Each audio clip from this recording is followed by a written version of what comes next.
নমস্কার, আমি দেবপ্রসাদ গাইন চলে এলাম প্রত্যেক দিনের মতো আজকেও সিএএ নিয়ে কিছু বিস্তারিত আলোচনা করার জন্য। ইতিমধ্যে অনেকেই সিএএ অর্থাৎ সিটিজেনশিপ অ্যামেন্ডমেন্ট অ্যাক্ট এর অধীনে আবেদন করে নাগরিকত্বর সনদপত্রটি পেয়ে গেছে। তো এমতো অবস্থায় অনেকেই বলেন যে সিএএ করতে গেলে কি কি কাগজপত্র লাগবে, কত সাল পর্যন্ত করা যাবে, তারপর যারা বাংলাদেশিরা আসবে এখানে তাদের কি হবে, এই রকম বিস্তারিত আলাপ আলোচনা এদিক ওদিকে ঘোরাফেরা করে। তো আজকে আমরা যে আলোচনায় আসব সেই আলোচনার মূল কেন্দ্রবিন্দু হচ্ছে, সরকার তো বলেছে যে 2014 সালের 31শে ডিসেম্বরের ভিতরে যে সমস্ত উদ্বাস্তু মানুষ বাংলাদেশ, আফগানিস্তান এবং পাকিস্তান থেকে এসেছে, হিন্দু, বৌদ্ধ, খ্রিস্টান, শিখ, জৈন, ফার্সি, এই 6 সম্প্রদায়ের মানুষ, তাদেরকে সিএএ এর মাধ্যমে অর্থাৎ সিটিজেনশিপ অ্যামেন্ডমেন্ট অ্যাক্টের মাধ্যমে নাগরিকত্ব দেওয়া হবে। তাহলে 2014 সালের পরে যে সমস্ত আমাদের উদ্বাস্তু মানুষগুলো আসবে বা এসে আছে তাদের কি হবে? তো সরকার এক নোটিফিকেশন জারি করে বলেছে 2014 সালের পর থেকে যারা এসেছে 2024 সালের 31শে ডিসেম্বর পর্যন্ত তারা এখানে থাকতে পারবে। তাদের এখানে আর অনুপ্রবেশকারী হিসাবে বিবেচনা করা হবে না, গণ্য করা হবে না। তারা এখানকার রিফিউজি অর্থাৎ শরণার্থী। সরকার তাদের সকল সুযোগ সুবিধা দেখবে। প্রশাসনিক কোনো হ্যারাসমেন্ট তারা এখানে হবে না, অর্থাৎ ভারতবর্ষে কোথাও তারা প্রশাসনিক হ্যারাসমেন্টের মধ্যে পড়বে না। তারপরে কথা থেকে যায় যে 2024 সালের পরেও আজকের দিন পর্যন্ত অনেক মানুষ এখানে চলে এসেছে। তো তাদের কি হবে? এটাই হচ্ছে লক্ষ টাকার প্রশ্ন। তো আমাদের বক্তব্য হচ্ছে এটাই, যারা নির্যাতিত হয়ে ভারতবর্ষে চলে এসেছে আমাদের পূর্ব পাকিস্তান থেকে, অর্থাৎ পূর্ববঙ্গ যেটা বাংলাদেশ, সেখান থেকে, পাকিস্তান থেকে এবং আফগানিস্তান থেকে, হিন্দু, বৌদ্ধ, খ্রিস্টান, শিখ, জৈন, ফার্সি, তারা যদি আজকেও চলে আসে এই অত্যাচারিত হয়ে, তাদেরকেও নাগরিকত্ব দিতে হবে এই মহান সরকারকে। এটাই এই সরকারের কাছে আমাদের অনুরোধ। আমরা এই অনুরোধ সরকারের কাছে অর্থাৎ ভারতের সরকারের কাছে আমরা প্রত্যেক দিন প্রতিনিয়ত আমরা কিন্তু করে যাচ্ছি এবং করে যাব। কারণ আমাদের মানুষগুলো যারা আমাদের হিন্দু সম্প্রদায়ের মানুষ, তারা যেখানে যেখানে সংখ্যালঘু হয়ে আছে সেখানে সেখানে সেখানে সেখানে অত্যাচারিত হচ্ছে। সেখান থেকে একেবারে স্লো পয়জনিংয়ের মতো আস্তে আস্তে আস্তে আস্তে তাদের একটু কৃত্রিম অসুবিধা তৈরি করিয়ে তাদেরকে তাড়িয়ে ভারতবর্ষে পাঠানো হচ্ছে। এগুলো আমরা প্রতিনিয়ত দেখে থাকি। যে কারণে আমাদের বক্তব্য, যারা আমরা ভুক্তভোগী, যারা আমরা দেখেছি প্রত্যেক দিন প্রতিনিয়ত, তাদের দাবি যে সমস্ত উদ্বাস্তু মানুষ সংখ্যালঘু, সেই সমস্ত দেশের সংখ্যালঘুরা, হিন্দুরা, বৌদ্ধ, খ্রিস্টান, শিখ, জৈন, ফার্সি এখানে আশ্রয় নিয়ে আসে, তাদেরকে থাকার সুব্যবস্থা এই মহান সরকারকেই করতে হবে। এটাই আমাদের তাদের কাছে চাওয়া পাওয়া। কারণ এই সরকার জানে, এদেশের মানুষ জানে এবং প্রত্যেকটি বিতাড়িত সংখ্যালঘু মানুষ জানে যে সংখ্যালঘু বলতে সেই সব দেশের সংখ্যালঘু, পাকিস্তানের সংখ্যালঘু, আফগানিস্তানের সংখ্যালঘু, বাংলাদেশের সংখ্যালঘু, অর্থাৎ হিন্দু, বৌদ্ধ, খ্রিস্টান, শিখ, জৈন, ফার্সি, তাদের কত টেকনিকে সুকৌশলে কৃত্রিম সমস্যা ঘটিয়ে তাদেরকে এখানে পাঠানো হয় স্লো পয়জনিংয়ের মতো। সেটা কিন্তু ট্যাবলেট দিয়ে নয়, ইনজেকশন দিয়ে স্লো পয়জনিং করা হয় না। ধরে নিন কোনো 5 গ্রাম বা 7 গ্রামের একজন মাতব্বর আছেন, যার কথা এই 5 গ্রাম 7 গ্রামের মানুষ শোনে, তাকে সম্মান করে, তাকে শ্রদ্ধা করে। সেখানে কি করা হয়, তার সেই মাতব্বরের যদি কোনো মেয়ে থাকে তাহলে মোটামুটি লাভ জিয়া ঢুকে দেওয়া হয় তার ঘরে। তা না হলে তার সুন্দরী যে স্ত্রী থাকে বা তার যে স্ত্রী থাকে তার দিকে এরা হাত বাড়ায় এবং তাদেরকে দর্শন করা হয় বা ফুসলিয়ে ফাসলিয়ে তাদেরকে নিয়ে যাওয়া হয়। তখন তার মেয়েটিকেও নিয়ে যাওয়া হয়, তাদেরকে দর্শন করা হয়। তখন মুখ দেখাতে না পেরে এই মাতব্বর, তখন ওই 7 গ্রামের মাতব্বর রাতের অন্ধকারে পালিয়ে কোথাও এসে আত্মগোপন করে বা মুখ লুকায়। যখন ওই মাতব্বর থাকে না, তার আশেপাশে থাকা লোকগুলো নিজেদেরকে অসহায় বোধ করে তারাও আস্তে আস্তে চলে আসে। দেখবেন সেকুলার ওরা সেখানেই যেখানে ওরা সংখ্যালঘু, আর যেখানে ওরা অনেক, যেখানে ওদের শক্তি বেশি, সেখানে ওরা ইসলামের আবাদ চাষ করে। আপনারা দেখেন না, এই যে হুমায়ুন, কি ধরনের ঔদ্ধত্যপূর্ণ বক্তব্য প্রত্যেক দিন ছেড়ে যাচ্ছে, প্রত্যেক দিন এই ঔদ্ধত্যপূর্ণ বক্তব্য ছেড়ে যাচ্ছে।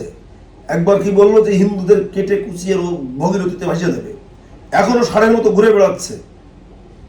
তারপর সেদিন আবার কি বললো, 2-3 দিন আগে আপনারা দেখেছেন, তারপরে ষাঁড়ের মতো ঘুরে বেড়াচ্ছে। আর আপনারা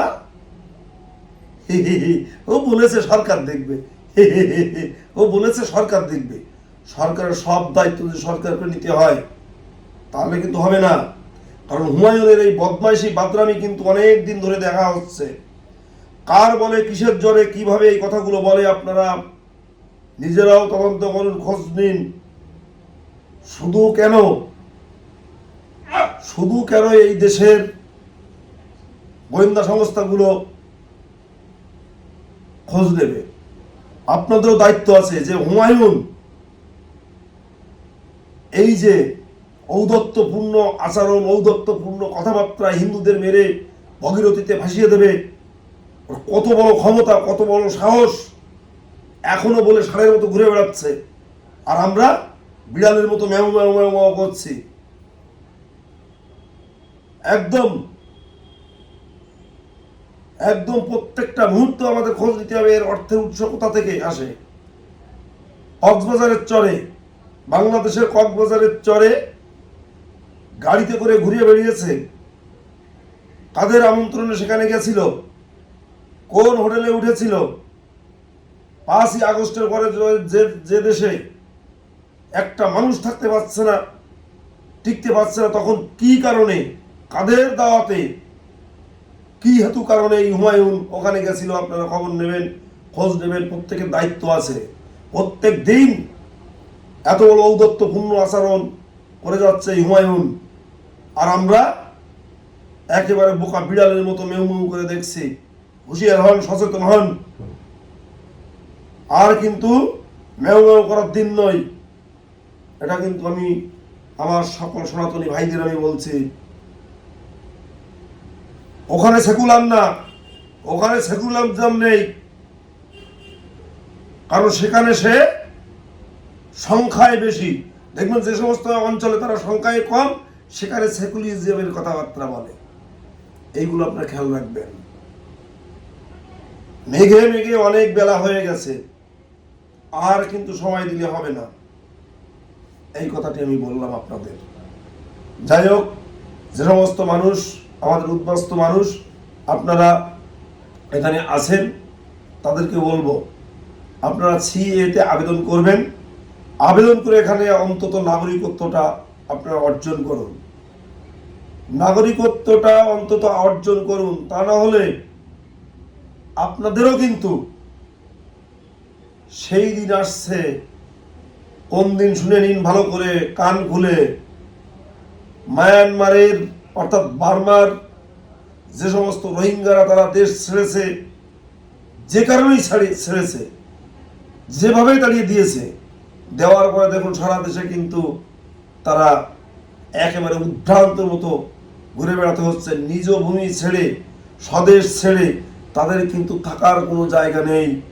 আপনাদের অবস্থা তাই হবে। তাই আমি বলছি, আপনারা আর অহেতু কাল বিলম্ব করবেন না। এই ভারত সরকার যখন থাকতে দিয়েছে আমাদের, কেন আমরা একেবারে উদ্বাস্তুর মতো থাকব? কেন আমরা একেবারে রাস্তাঘাটে পথে একেবারে অসহায়ের মতো বসবাস করব? সরকার যখন সুযোগ দিয়েছে এখানে বসবাস করার জন্য, আপনারা অবশ্যই এখানে সিএ মাধ্যমে নাগরিকত্ব নিয়ে বসবাস করবেন। অনেকেই প্রশ্ন করেন, আমরা 2024 সালে পরে চলে এসেছি, এখন কি হবে আমাদের কি ধরে পুশব্যাক করে বাংলাদেশে পাঠিয়ে দেবে? দেখুন, সরকার বলেছে 2024 সাল পর্যন্ত যারা এসেছে তাদের কোনো সমস্যা নেই, কিন্তু আমার বক্তব্য এটা নয়। আমার বক্তব্য একটাই, আমার আন্দোলন একটাই, আমার লড়াই একটাই, আমার সংগ্রাম একটাই। আমাদের এই উদ্বাস্তু হিন্দু সনাতনী সম্প্রদায়ের মানুষ যেদিনই এই দেশে আসবে সেদিন থেকেই তাদেরকে এখানে থাকার ভিত ব্যবস্থা বন্দোবস্ত করে দিতে হবে। কারণ যারা 71 সালে 72 সালে এসে যে ভুল করেছে, যে অন্যায় করেছে, যে অপরাধ করেছে, আর এই 2026 সালে এসেও সেই ভুল করেছে, সেই অন্যায় করেছে, সেই অপরাধ করেছে। তাই মানবিক দিক দিয়ে এই মহান দেশের মহান সরকার যাতে আমাদের এই সনাতনী হিন্দু সম্প্রদায়ের মানুষদের অন্তত একটু এই ভূমিতে থাকার ব্যবস্থা করে দেয়, তাহলে আমরা বড়ই কৃতজ্ঞ থাকিব। আর আমি আর অন্য ভিডিওতেও বলেছি, আমাদের নিজেদের যে ভূমি ছিল, যে সমস্ত মানুষ এখানে চলে এসেছে তাদের নিজস্ব ভূমি ছিল, সেই ভূমি থেকে তারা বিতাড়িত হয়েছে। আপনারা যদি আমাদের সেই ভূমিতে ফিরিয়ে যাওয়ার ভিত ব্যবস্থা করে দিতে পারেন, শক্তপোক্তভাবে আমরা আমাদের জায়গায় থাকবো সেই ব্যবস্থা করে দিতে পারেন, একেবারে এখান থেকে খালি হাতে আমরা আমাদের দেশে গিয়ে থাকব। আমাদের হিন্দুদের থাকার জন্যে, আমাদের সনাতনীদের থাকার জন্যে সেই দেশের 2-4টে জেলা অন্তত আমাদেরকে বরাদ্দ করুন। আপনারা আন্ডারটেকিং করুন, আপনারা কেয়ারটেকিং করুন। আমরা আপনাদের শাসনে আমরা থাকতে চাই, আমাদের তাতেও কোনো অসুবিধা নেই। তবে আমাদের থাকার পরিবেশটা করে দিন। একটা মুহূর্তের জন্য, একটা সেকেন্ডের জন্য আমি ক্যামেরার সামনে বলছি, যদি আমাদের এই মানুষগুলোকে আপনারা তাদের ভূমিতে থাকার ভিত ব্যবস্থা করে দিতে পারেন, কেউ এখানে থাকবে না। অনেক কষ্ট করে, অনেক যন্ত্রণা, অনেক দুঃখ ভোগ সহ্য করে তারা দেশ ছেড়ে এখানে এসেছে। এটা প্রত্যেক দিন আপনারাও যেমন জানেন, আমরাও আমাদের জীবনের অভিজ্ঞতা দিয়ে আমরাও জানি যে কি যন্ত্রণা, কি অসহ্য সহ্য করে সেখানে মানুষগুলো থাকে।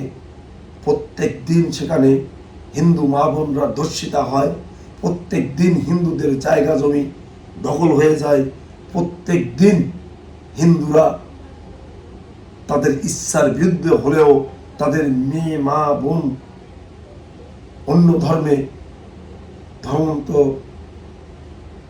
হয়ে সংসার করতে হয়। আর